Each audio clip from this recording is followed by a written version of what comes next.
हमारे पास जो संसाधन थे उन संसाधनों से हमने हिमाचल प्रदेश का विकास किया। और जो वर्तमान में कांग्रेस की सरकार है उनके पास संसाधन नहीं है, उसके लिए हमें दोषी नहीं ठहराया जा सकता है। आपको संसाधन जनरेट करने की जिम्मेवारी है, गवर्नमेंट आप चला रहे हैं। जब आप केंद्र सरकार के समक्ष अपनी बात कहने के लिए जाते हैं, केंद्र सहयोग दे रहा है।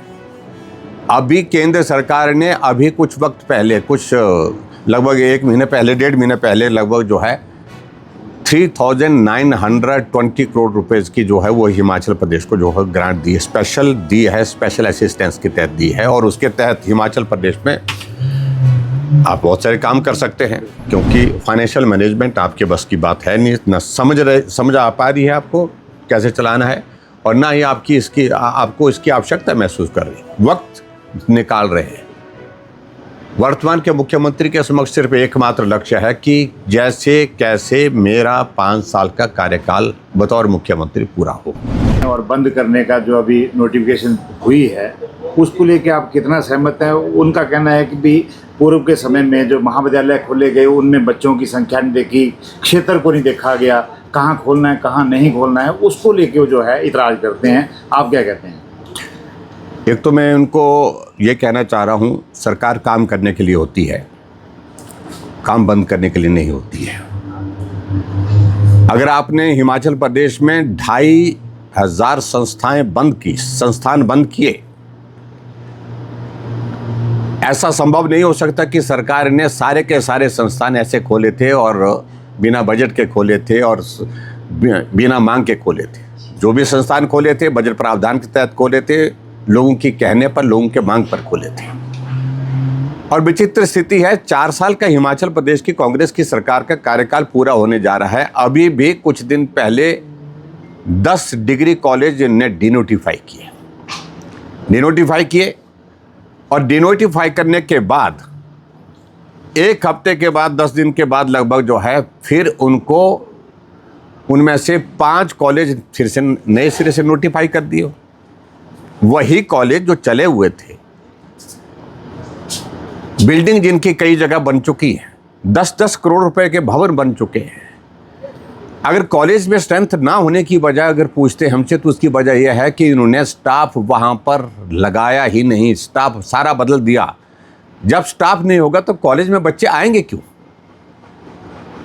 जिस कॉलेज में बच्चों को पढ़ाने के लिए वहां पर प्रोफेसर नहीं है, टीचर्स नहीं है, तो उस संस्थान में बच्चे कैसे एडमिशन होंगे? कहाँ ऐसे आप उम्मीद कर रहे हैं?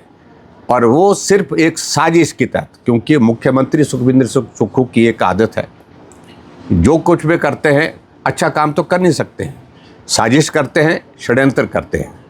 और आज वीरभद्र सिंह जी की जो है वो आज उनका जन्मदिन है, उनका जयंती है उनकी। वही कहते थे इस बात को लेकर के कि काम तो करता नहीं है, साजिश और षड्यंत्र करते हैं। तो साजिश षड्यंत्र यानी कि यहाँ तक के जो इंस्टीट्यूशन खोले गए हैं, जनता के भले के लिए खोले हैं, बच्चों की पढ़ाई के लिए खोले हैं। ख़ास तौर से जो रिमोट एरियाज़ में जो इंस्टीट्यूशन, जो एजुकेशन इंस्टीट्यूशन खुले थे, उनमें बच्चों में ख़ास तौर से जो स्ट्रेंथ थी वो बेटियों की ज़्यादा थी।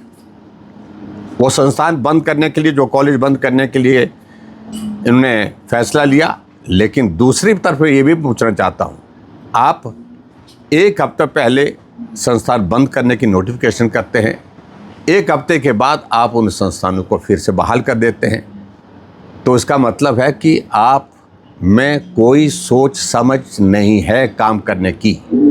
बड़ी साफ बात है, आप 2 कदम चलते हैं, 4 कदम पीछे हटते हैं।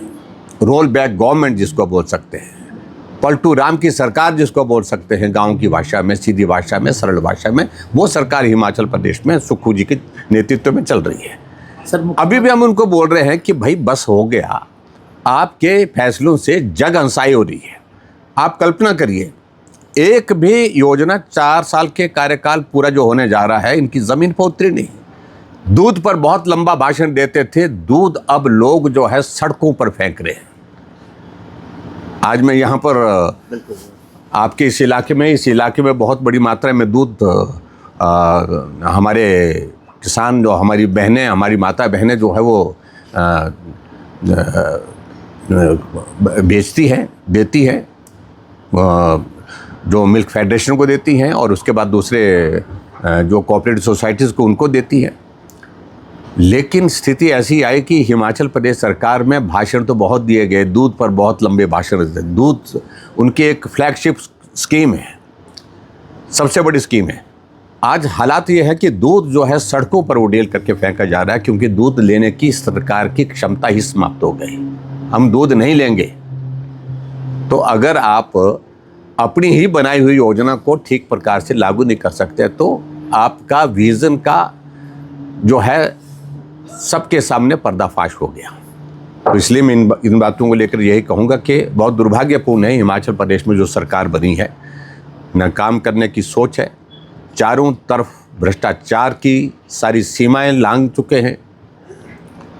कानून व्यवस्था की स्थिति ऐसी है कि एक हफ्ते के अंदर 4 मर्डर हो रहे हैं, गोलियां चल रही हैं। शिमला की राजधानी में गोली से दिन दहाड़े हत्या कर दी जाती है। तो ऐसी सरकार से तो हिमाचल प्रदेश में मैं आपको बता रहा हूँ कि लोग अब ऊब चुके हैं। लोग बहुत हताश हैं, निराश है, नाराज़ है। सर यहाँ में दिए कि पूर्व की सरकार ने जो है वित्तीय हितों को नहीं देखा हिमाचल के, उसमें आप कितना सहमत हैं या नहीं सहमत हैं? मैं बिल्कुल भी सहमत नहीं हूँ, नहीं होना भी चाहिए। और मैं इस बात को लेकर बड़ा साफ कह रहा हूँ कि आखिरकार उनको समझना चाहिए हमारे पास जो संसाधन थे उन संसाधनों से हमने हिमाचल प्रदेश का विकास किया। और जो वर्तमान में कांग्रेस की सरकार है उनके पास संसाधन नहीं है, उसके लिए हमें दोषी नहीं ठहराया जा सकता है। आपको संसाधन जनरेट करने की जिम्मेवारी है, गवर्नमेंट आप चला रहे हैं। जब आप केंद्र सरकार के समक्ष अपनी बात कहने के लिए जाते हैं, केंद्र सहयोग दे रहा है। अभी केंद्र सरकार ने अभी कुछ वक्त पहले, कुछ लगभग 1 महीने पहले, 1.5 महीने पहले लगभग जो है 3920 करोड़ रुपए की जो है वो हिमाचल प्रदेश को जो है ग्रांट दी है, स्पेशल दी है, स्पेशल असिस्टेंस के तहत दी है। और उसके तहत हिमाचल प्रदेश में आप बहुत सारे काम कर सकते हैं।